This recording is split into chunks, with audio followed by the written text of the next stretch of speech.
So we are at a couple days before the Rule 5 draft. I just wanted to cut in here because the Dodgers, to no one's surprise, is bidding for a reliever. Wade Davis, they are offering him more money. At this point, I don't think I can give it to him. Yeah, we are over budget. However, that was the bad news. The good news is we signed a bunch of guys. Don't know why I went there. Let's just go do offseason summary by team. No, yeah, let's just do this. I don't know why I'm doing it this way, but let's just do this.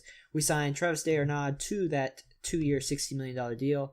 Low risk, high reward. If he does well, I can accept that. If he doesn't, I can decline it. So, and he does provide leadership to the team, which is always important. Moving on, Crespin signed as well. He will be starting off in the minors, but I'm hoping he can perform well there and maybe like a September call-up or even earlier than that. And then lastly, Roberto Osuna signed as well for that 2-year deal for $7.8 million. That player option on the second year, again, if he performs well, great. He'll not great, but it is great because he will perform well, but he will have declined it. And if he doesn't, then we're only on hook for $4 million next year. So moving on, we are at the offseason center. I don't know if I have any more offers out. I think I do. This is loading super slowly. There's the pending players. We have Wade Davis, who just came back to us, and we will not be signing him. And Anthony Rizzo is happy with our offers. So if we go to the Rule 5 draft, I think I've protected everybody already. I'm not really sure, though, so I might have to go through and do that. But really, I avoided going after the big guy this year. I've done that for the past 2 years, and obviously it hasn't worked to a great effect, as we just traded 2 of them, and the only other one we have is another reliever. So yeah, just avoided that this year. Kept my money. We up the scouting and developmental budgets. Don't know, I hate having that at odd numbers. I'd rather just have it at 0. So we are at the Rule 5 draft here. I see plenty of players already. We got Evan Skoog, who's a catcher. This guy might be an option. He can play first base too. And oh my god, he had a great year in AA last year. So he in the Colorado Rockies organization. Hartford Yard Goats. Best name in minor league baseball. Definitely not interested in Sewald. Matthew Anatazidia. Yeah, that was bad. Another third baseman option. Don't really need him. Or Casey Clemens, who caught my eye. I might take this guy. He had some AAA experience. He's 26. Might take this guy and see if Evan Skoog is still there next round. Could compete for that 5th starter spot with Blewett and who's the other guy? Stelmont. And if he wins, then probably Stelmont would go in the bullpen. We'll go and take Casey Clemens from the Philadelphia Phillies organization. And again, my computer's going super slow right now. And it's going to have to restart, don't I?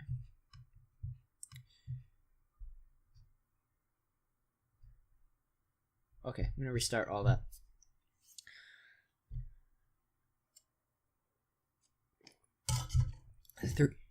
Three, 2, 1. So we are at the Rule 3, 2, 1. So we have arrived at 3, 2, 1. So we are at the Rule 5 draft here. A couple of guys have already caught my eye. Evan Skoog being one of them. A catcher in the Colorado Rockies organization, had a fantastic year in AA last year. Okay, yes. Shoot. 3. Come on. 3, 2, 1. So we are at 3, 2, 1. So after protecting my players, we are at the Rule 5 draft here. A couple guys are already catching my eye. Evan Skoog, namely, a catcher. Definitely Theo likes him more than OSA. Could be a good player. Had a fantastic year in AA last year. A lefty, which is always good. Moving on. Come on. Johnny Sewell, not really interested in him. Looks more like a defensive guy. Matthew Anatazieta, a third baseman from Chicago. Not really interested in him either. Casey Clemens looks pretty decent. I saw him earlier. He has some AAA experience and was good in AAA. Was good in AA as well. This guy might be the guy who could compete for that 5th starter spot. Is 26, so a little bit of a late bloomer, it seems, but could definitely be good. He was a 30th round draft pick. Are you kidding me? I just saw that. Oh, and it's not my turn, so we can just auto draft until the next pick by Kansas City. And Skoog will probably get taken. And he was taken. So Casey Clemens is still there. We will be taking him for sure. And hopefully he can be a fifth starter or long reliever type. Taking over, what was his name? The guy we drafted last year. But let's go ahead and complete the draft. So we pick up a good starter there. Pretty happy with that. He will be competing for that fifth starter spot. Probably over Grant Holmes. Grant Holmes has kind of fallen off. Still not great. He was definitely not as great last year, or finishing the year, as he was starting it. So we'll see what these guys can do. But anyway, now I will sim up to the preseason and see if those guys have signed yet. Oh, and also cut in see how the Hall of Fame voting goes. So anyway, I'll see you guys then. So we are about halfway through spring training here. We did advance through the preliminary round of the World Cup of Baseball, which is this year since it is 2021. I will show you the playoffs on camera in just a second. I do have to mention first that, did not mean to do that we did sign Anthony Rizzo as our first baseman.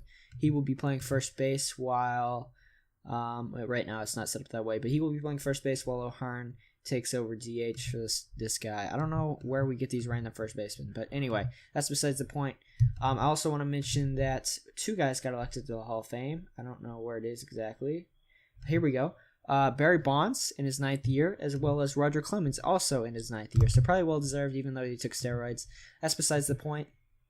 Let's go and jump into the World Cup of Baseball here, since that is way more interesting than the spring training. So from what I can tell, we have two players. One, where was he? Was it South Korea? No, it wasn't South Korea. It was Japan.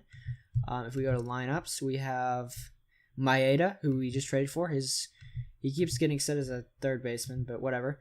Who was the other guy? Oh, what was his? Where was he from? It's Roberto Osuna. I don't know where he's from though.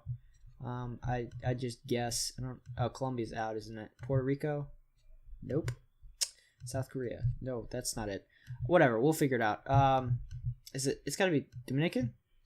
No, they didn't even pass it. Wow, they didn't pass the playoffs. So anyway, now we're gonna jump in the playoffs. Was it Venezuela? I gotta figure this out. Whatever. I can just look it up. This is starting to bug me. He is Mexico. Obviously, he's from Mexico. Why didn't I think that? So Mexico did make it. They are in the same pool as USA here. So we'll go and sim day by day. This can always be random. Sometimes it will be USA or the Dominican. Obviously, it won't be this year, but Venezuela, Cuba, and then sometimes it's like Israel, the Netherlands, South Korea, that kind of thing. So it really just depends on the year or the I don't know what you're gonna call it, the players and how generated they are. So Mason Thompson, of course, gets hurt, so we'll just leave that. So looks like USA hasn't played yet. South Korea. Why am I on this one? I don't care about this. USA just won. Okay, so Kennedy beat Venezuela, and Aaron Nola took home the win against Mexico. So there's that. And our friend Roberto Osuna, Clayton Kershaw pitching for USA next, and they do take it 3-1. So I think that guarantees a spot in the semifinals, if I'm correct. Venezuela beats Mexico, and then Jacob deGrom trying to seal the third win against Venezuela, and they do. So that's 3 wins for them, 3 wins for them, and 1 win for everybody else. We will see who advances. And Mexico, I think. Wait, am I dumb? Wait, who advances? Oh, South Korea and Mexico, and the United States and Australia. I haven't seen Australia advance this far yet. So we will see if Mexico. Oh, Mexico already won. Wait. Oh my God, I'm so stupid. Okay, so here it is. Mexico versus the United States. Luis Cessa, who's for New York, and Clayton Kershaw of the Dodgers. Will today, I guess, in March 24th, 23rd. And the United States wins. Wow. So pretty good there. I didn't even show you guys the roster. Mike Trout, Benintendi, Bregman, this Lindsey guy, Seager, Machado, Swanson, Pavin Smith, Corey Ray, and Austin Hedges. And Clayton Kershaw pitched 7 shutout innings. Dylan Betances with 7. Looks like Osuna had a very good World Baseball Classic, 4 innings, 0 earned runs. So that is good for us and good for him, even though they took the loss.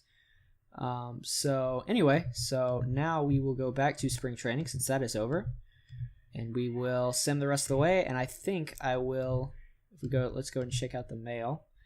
The United States takes the title 2-1. And Doyle Miller, who was their manager apparently. Never heard of him. Anyway, so now we're going to sim to the end of spring training, set up the rosters and the rotations, and I'll be back. So finally, we are at opening day. I'm excited for the season. I think we made some good moves in the offseason. Let's first check out the team. Our starting rotation is Stroman, who's a perfect ace. Davies, Fetty, Casey Clemens, and Scott Blewett with the bullpen. Jake Junis, he's probably going to stay up until Mason Thompson gets back from injury. I'll show that to you guys later. JT Chargois, middle relief, as well as Josh Stomont and Alex Faedo, whose ratings have actually increased. Well, according to SA. I'm not sure about that control. But anyway, Chun and Young are stoppers, while Osuna is going to be the closer. So pretty excited for that. I think we got a good bullpen. A rotation is going to be iffy, but if Stroman and Davies can be that good 1-2, I think we can bypass that. So now onto the lineup. Dearna, O'Hearn, Mondesi, Reyes, Jose Ramirez, Andrew Anderson Miller, Michael Taylor, who's out, that sucks, and Seth Beer, whose ratings have increased, which is really good because now he is, if we go to scouting reports, an elite offensive player. So I think this is going to be his breakout year. He will be turning 25 in September, so it's either now or never for him. So moving on, that is our lineup and rotation. I do want to check out what the preseason predictions predicts. 71 and 91. That's a little bit disappointing. I'm not gonna lie. Texas is supposed to do really good with their hitters, and we have no top 10 pitchers, which doesn't make any sense. So I don't know how. I don't trust these at all. They predict this guy to be a top pitcher. Okay, whatever. So don't know if I trust these. I expect to do better than that, to be honest. About 500, and hopefully we can sneak ourselves into the playoffs. So I'm excited to see what this team can do. I do want to. Is Offseason Center still available? Is not. So I wonder if we can go. Oh, here we go. Offseason Center. I want to go there. I do want to check out where some of these guys signed. So do want to check out the big contracts. Aaron Sanchez signed a 2-year deal in Chicago, $25 million per year. Daniel Murphy signed in St. Louis. Wade Davis signed in Texas. I think I showed that to you guys earlier. Keona Kela signed in New York from Texas.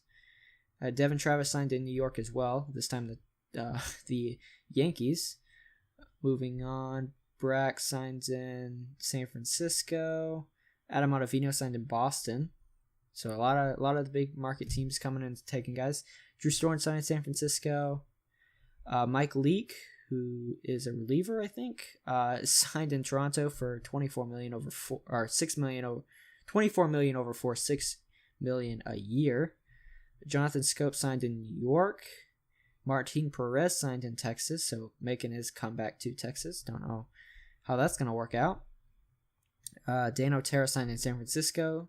Taiwan Walker, Los Angeles. They have always been big spenders, but that kind of surprises me because I know they're trying. It says on their outlook that they're trying to rebuild. Jeanmar Gomez left for Los Angeles.